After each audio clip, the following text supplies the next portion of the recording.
ঈশ্বর বোধহয় আমাদের এই ফ্যামিলিটাকে নিয়ে এক ভয়ঙ্কর খেলায় হবে না স্যার, হবে না। ওই ঈশ্বর ওই খেলায় হারিয়ে দিতে উপযুক্ত প্রতিদ্বন্দ্বী খেলোয়াড়ের সাথে করে নিয়ে এসেছি। প্রতিদ্বন্দ্বী খেলোয়াড়?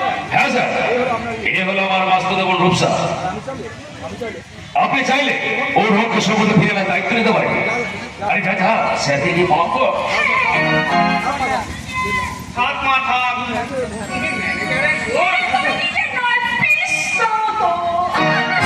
জানেন কি স্যার, এই সময় মনে মনে একটা বন্ধুর প্রয়োজন, যে ওর মনের গভীরে ঢুকে ওর দুঃখ কষ্টকে শেয়ার করে দেবে।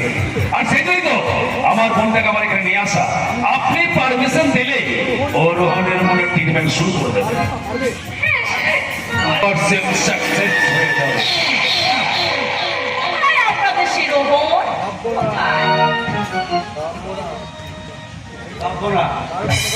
তার কোনো কথাই আমি আর পাবো না।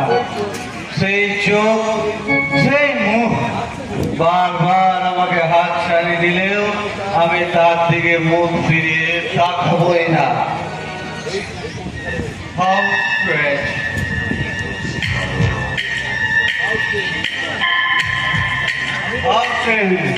আমি আমি আমি বোধহয় কোনো পার্সোনাল মিটিং এ এন্ট্রিটা নিয়ে ফেলেছি। আমরা তো তোমার জন্য ওয়েট করছি।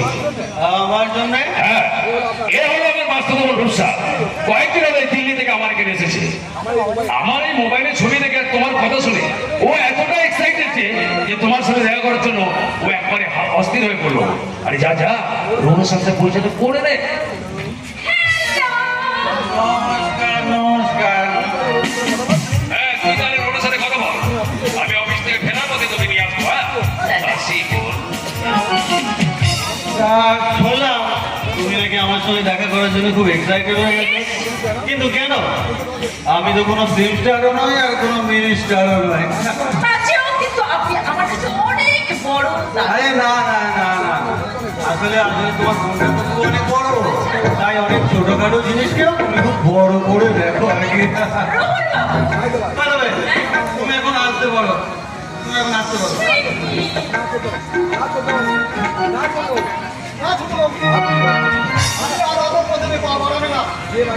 এ বাড়িটা একটু একটু করে অধঃপতনের অন্ধকারে ডুবে যেতে বসেছে, সেখানে আমার দোষটা কোথায় হারান্দা?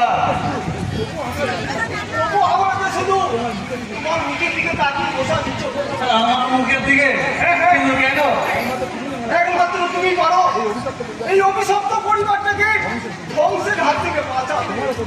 তোমার উপর না না না না, যে মানুষটার নিজের মনের উপর কোনো ভরসা নেই তার উপর ভরসা রেখেছিলাম। যে জেঠিমা আমাকে ছোট থেকে কোলের পিঠে করে মানুষ করেছিল, সেই জেঠিমা খুন হয়ে গেল। অথচ আমি কিচ্ছু করতে পারলাম না, কিচ্ছু করতে পারলাম না। আমি এই ভগবানের নামে দিল্লি করে বলছি, বড়দাদা বাবু বিন্দুমাকে কোনদিন খুন করতে পারে না। সেটা তো আমিও বিশ্বাস করি হারান্দা, সেটা তো আমিও বিশ্বাস করি, কিন্তু বুঝে উঠতে পারছি না এই গিন্দ ষড়যন্ত্রটা করলো কে?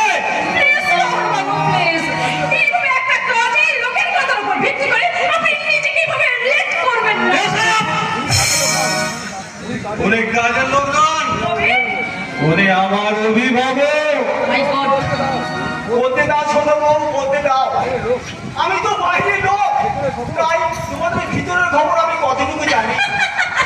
আজ আমি বাইরের লোক হলো, খুব তাড়াতাড়ি ফ্যামিলির ভিতরের লোক হয়ে যাব। তবে হ্যাঁ ম্যাডাম, ওনাও ভুল করে জানো আমার ছোট বাবু অভিভাবক হয়ে দাঁড়িও না। তুমি?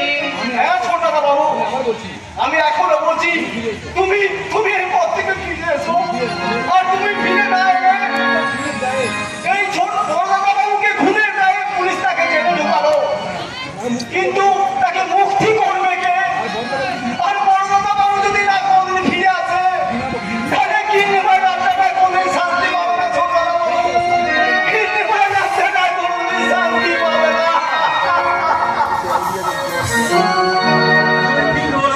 তুমি ঠিক বলেছো, দাদাকে আমাকে জেল থেকে মুক্ত করতেই হবে, না হলে যে জেঠিমার আত্মা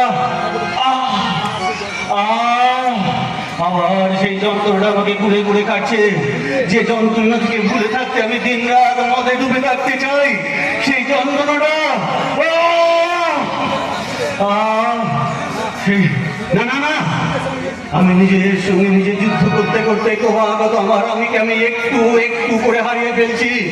কিন্তু এই যুদ্ধে আমাকে জিততে না পারলেও এই যুদ্ধ আমাকে ছেড়ে যাওয়া চলবে না। এটা তোমার যুদ্ধ করার অস্ত্র। আমি একটা নোংরা কদর্য জীবনকে বেছে নিতে চাই। আমি জানি এটা না, এটা আপনার অভিমানের কথা। মানুষ অনেক কিছু হারালে এইরকম ভেঙে পড়ে, তাই বলছি আমার ঘুরে দাঁড়াতে হবে, সবকিছু ঘুরে আবার নতুন করে শুরু করতে হবে। তাই হোক রূপসা, যে অন্ধকার জীবনটাকে ছেড়ে দিয়ে আমি একটা নতুন জীবনকেই বেছে নিতে চাই। তবে এসো, এসো বন্ধু, এসো।